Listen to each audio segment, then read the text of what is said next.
Nabi Harun, juru bicara Nabi Musa. Harun adalah kakak dari Nabi Musa alaihi salam yang lahir 4 tahun sebelum Nabi Musa alaihi salam dilahirkan. Dalam bahasa Ibrani, nama Harun disebut dengan Aaron. Nabi Harun dan Nabi Musa merupakan saudara sekandung. Ayah mereka bernama Imran bin Kahas bin Azar. Nabi Harun alaihi salam dan Nabi Musa alaihi salam merupakan keturunan Lawi putra Nabi Yakub bin Ishak bin Ibrahim. Jadi Nabi Harun alaihi salam merupakan keturunan langsung dari Nabi Ibrahim alaihi salam. Harun diasuh sepenuhnya oleh ibunya di rumah, sementara Musa diasuh oleh istri Firaun di istana. Harun punya kelebihan fasih berbicara, sementara Musa sadar bahwa dirinya, akibat memasukkan bara api ke mulutnya waktu kecil, tidak fasih berbicara.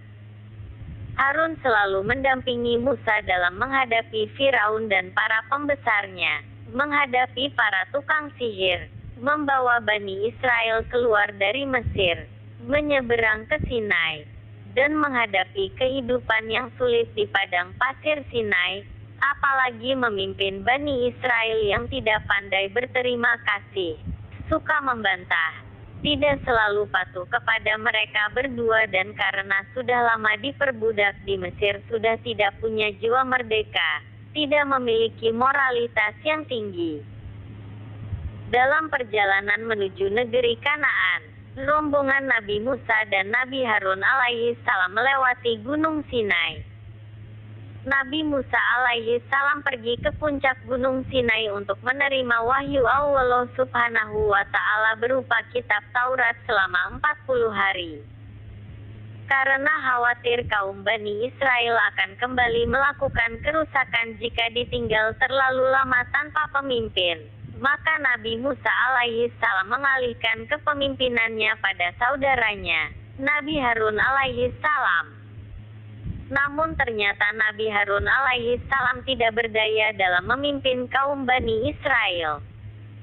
Atas bujukan dan pengaruh Samiri, kaum Bani Israel membentuk sebuah patung sapi dari emas berasal dari perhiasan-perhiasan yang mereka bawa.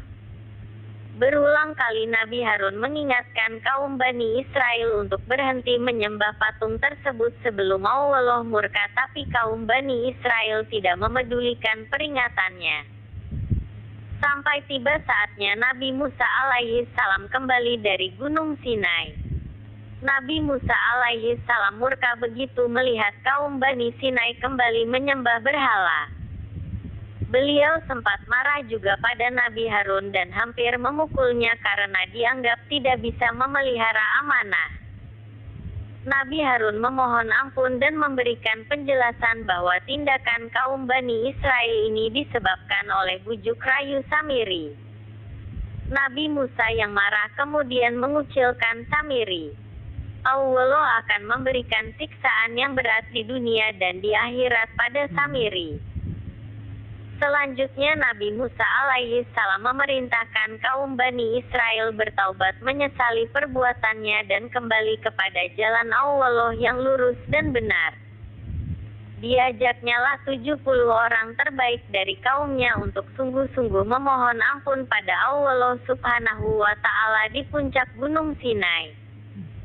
Namun sesampainya di sana, begitu mendengar Nabi Musa alaihi salam berbincang-bincang dengan Allah subhanahu wa ta'ala, mereka kaum Bani Israel mengajukan persyaratan bahwa mereka tidak akan beriman pada Allah jika belum melihat wujud Allah subhanahu wa ta'ala secara nyata.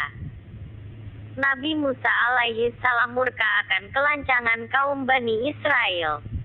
Begitu juga dengan Allah subhanahu wa ta'ala. Ke-70 orang ini dimatikannya dalam sekejap lalu dihidupkannya kembali karena Nabi Musa telah memohon agar mereka dihidupkan kembali. Inilah cara Allah memberi bukti bahwa Allah subhanahu wa ta'ala berkuasa atas hidup mati seseorang. Rombongan Nabi Musa pun kembali melanjutkan perjalanan ke negeri Kanaan. Rombongan Nabi Musa alaihi salam tiba di kota Ariha, Jericho. Tapi di dalam kota tersebut masih ada orang-orang kuat yang mendiaminya. Nabi Musa alaihi salam meminta kaumnya untuk masuk gerbang kota dengan bersujud untuk mencapai kemenangan. Namun saran ini diabaikan oleh kaum Bani Israel.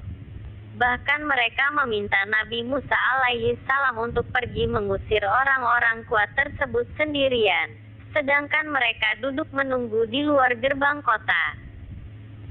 Allah marah melihat kemalasan dan sifat durhaka kaum Bani Israel, lalu dikutuklah kaum Bani Israel agar tidak bisa menginjakan kaki di kota Ariha dan terus tersesat di lembah Tin selama 40 tahun lamanya. Pada saat dalam pengembaraan inilah Nabi Harun wafat pada usia 123 tahun. Nabi Harun alaihi salam wafat sebelum memasuki tanah yang dijanjikan Allah subhanahu wa ta'ala pada kaum Bani Israel.